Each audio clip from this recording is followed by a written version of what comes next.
Come on, guys, we all know atheism isn't real and that atheists don't exist. Well, that's according to Mark Fairley, the Scottish guy who created the Fuel Project. The FP is here to inform, inspire and ignite, and was created to spread the gospel in creative, beautiful and inspiring ways. I don't know about you, but there's nothing more creative, beautiful and inspiring than being told you don't exist. Scotland, you've got a lot to answer for with this fella.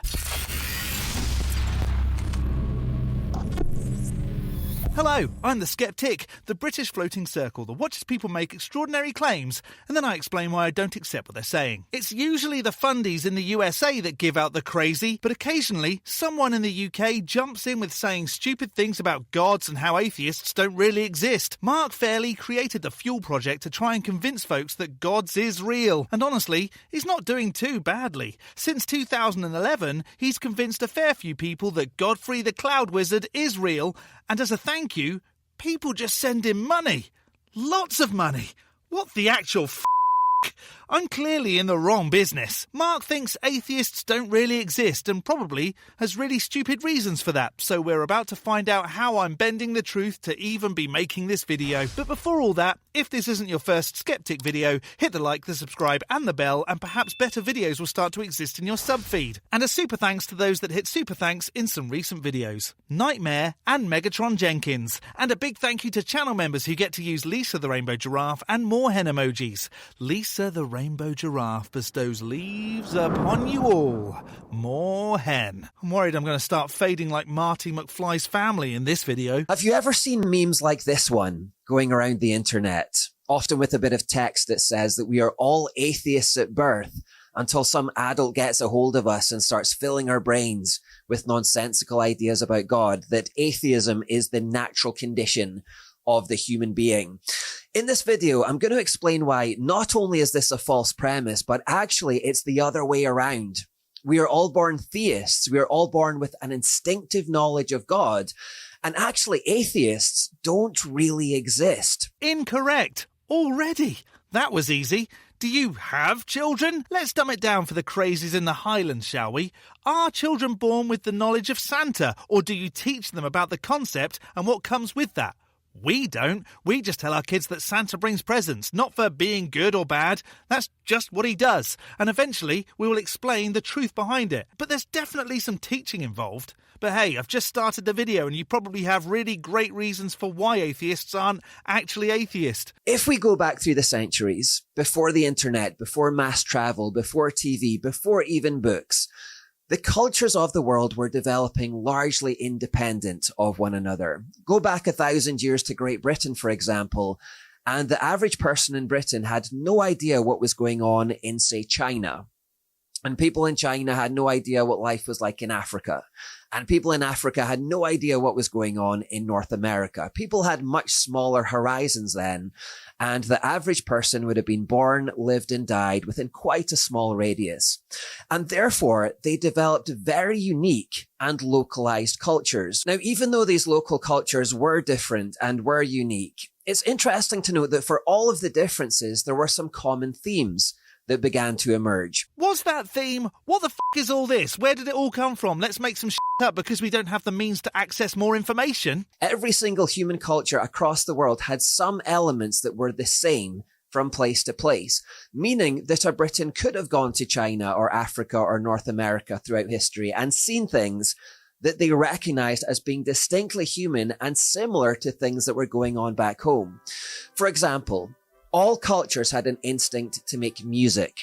Go anywhere in the world, 1,000 years ago, 2,000 years ago, whatever you want, and you would find humans banging on things or blowing through tubes or twanging strings to create vibrations and rhythms and trying to create music. Well, I'm no genius, but could that be from the time that modern-ish humans still lived in Africa before migrating? There's evidence of bone flutes from around 40,000 years ago, and with the spread of humanity, there probably would have been the knowledge they already had, like tools and clothing. And music. That's really not hard to think about, but could that explain the diversity on instruments? Music is a universal language. It is universal to all human beings. It is innate within us. Very closely connected to music, you'd also find human beings everywhere trying to move their bodies to the sounds they were making. This is a very instinctive thing for human beings to do. In fact, babies, without any instruction, will often bang things to make noises, and when they hear music, they'll often start doing that little baby dance where they start shaking their hips.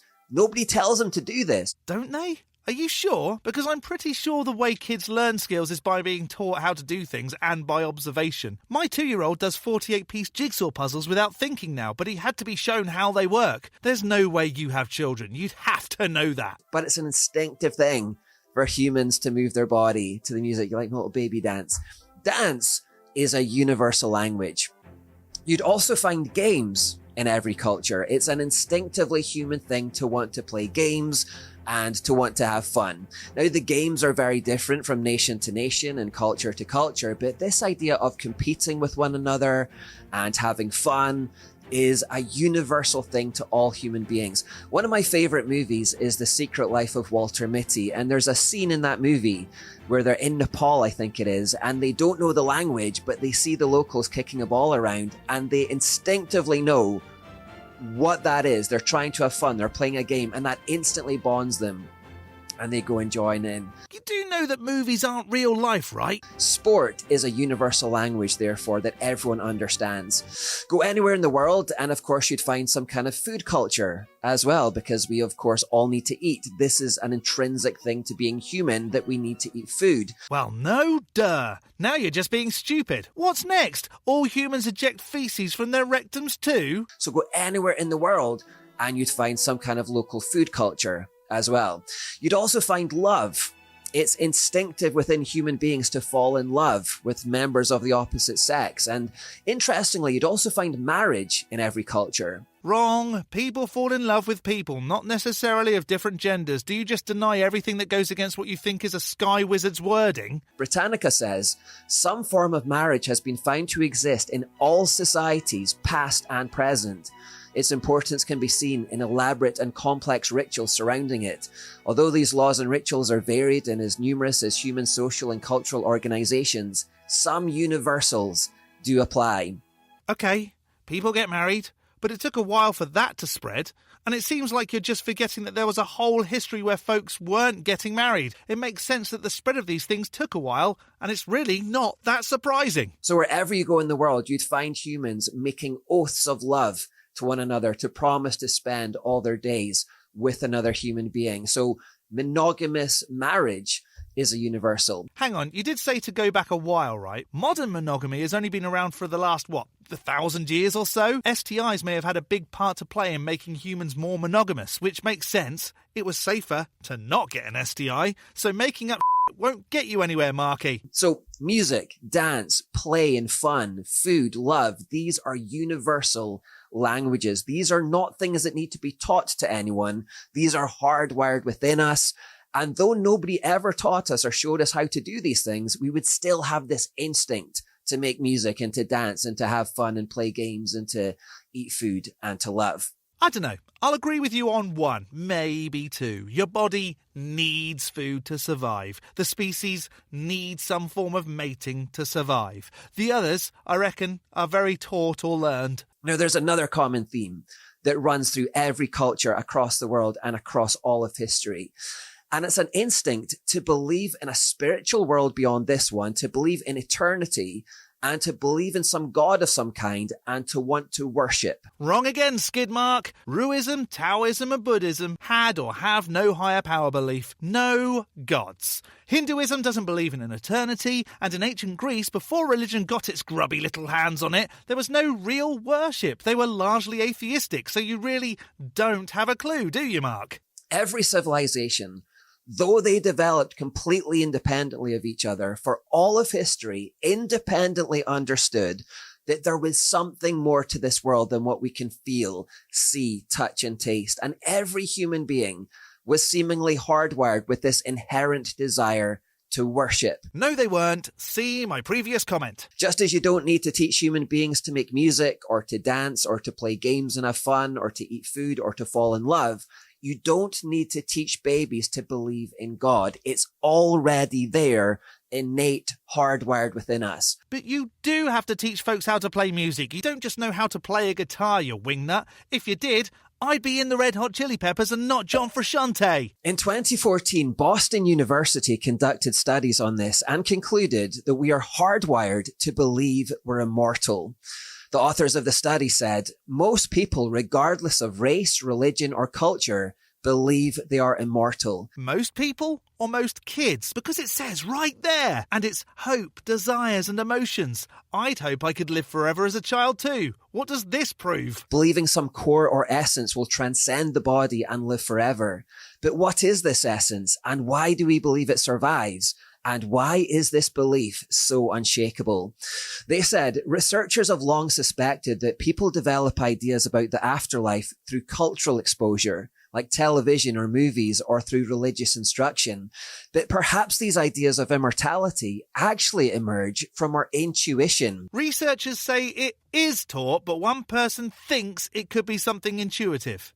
Do you even read, bro? Paul Bloom, a professor of psychology at Yale, was excited about the study and said, one persistent belief is that children learn these ideas through school or church, but that's not the case. The team studied kids from various cultures around the world, including some from the Amazon basin of Ecuador, who had no influence from TV, movies, or religious instruction whatsoever. And they found that all children everywhere around the world gave remarkably similar answers despite their radically different cultures. They concluded the study suggests that our bias towards immortality is a part of human intuition that emerges naturally early in life. You mean those kids might not have been taught about death yet? No way. You mean you don't wait for kids to get to 5 years old and tell them they're going to die one day and let them think about that for the rest of their developing life? Plus, kids think toys come to life when no one's looking. Kids have amazing imaginations. If they all said the exact same thing, word for word, I'd be impressed. But coming up with imaginative answers is not that astonishing. So contrary to this meme, every human being naturally and instinctively believes there is something more. It is innate. It is hardwired within us. You really need to become a parent. We haven't taught our kids anything about religion, and the conversation around gods is non-existent for our youngest. Unfortunately, our 11-year-old is exposed to it because people suck, but the 2-year-old has no idea about gods or ghosts or any of that. He sleeps in a pitch-black room. I could never have done that. My parents taught me dead people were always around. Oh, but they never taught me about gods. I never believed in that rubbish. To put it another way, if you were to put, say, 1,000 babies on a desert island somewhere, and somehow they were able to grow up into adults without any influence from the outside world, if you were to go back and check on their civilization in 50, 100, 200, 500 years' time, you will find them playing music of some kind. There's absolutely no way you could prove that. Without exposure to it, they might not. What a ridiculous assertion. You will find them dancing to it somehow. They'll have developed games of some description and they'll have developed ways to have fun. They'll have a food culture. They'll be falling in love and getting married. And they'll also have some kind of belief in eternity and in God and in spirituality. Again, you have zero ways of demonstrating any of that. I actually asked ChatGPT this question. What percentage of humans in all history have been theists? Oh, for sake. Why are you asking ChatGPT anything? It didn't know how many Christmases my wife's 100-year-old grandfather had before he passed away this year. Now, it prefaces its answer by saying this is just an estimate, but it's a strong estimate. It says around 117 billion humans have lived in total. Every single human society in prehistory was religious. There is no confirmed example of an atheist society in prehistory. But there are, though, as I've already talked about, which proves what a hot garbage pile ChatGPT is. But not always, though, because I asked it if Lisa the Rainbow Giraffe exists, and it said this. What does that tell you? Every historically recorded civilization in history has also been religious. There is no large-scale atheist population recorded before the 20th century. Atheism only arose very recently, and even in 2025, despite decades of propaganda, it remains a minority position. ChatGPT will say anything to make you love it more. Finally, it says the most credible range is that 97 to 99% of all humans in history were theists. That is, they had some kind of belief in God and in eternity.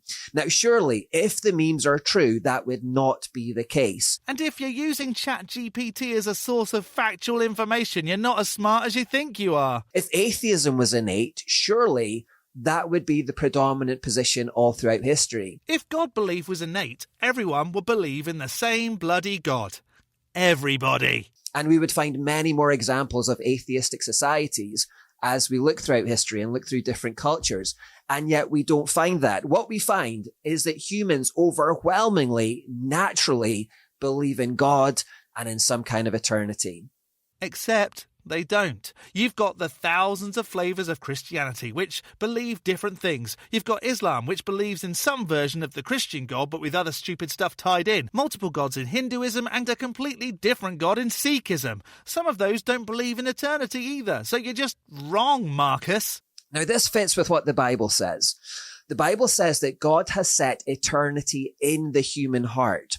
So we all have this instinctive knowledge of it, and we all have this instinctive desire for it. Ah, well, there's a problem here because you're citing the Bible, and when it comes to the Bible, no one cares! Now, what's interesting about this is that whatever we have a desire for, there is always something to meet that desire. C.S. Lewis famously said, "Creatures are not born with desires unless satisfaction for those desires exists. A baby feels hunger. Well, there is such a thing as food. A duckling wants to swim. Well, there is such a thing as water.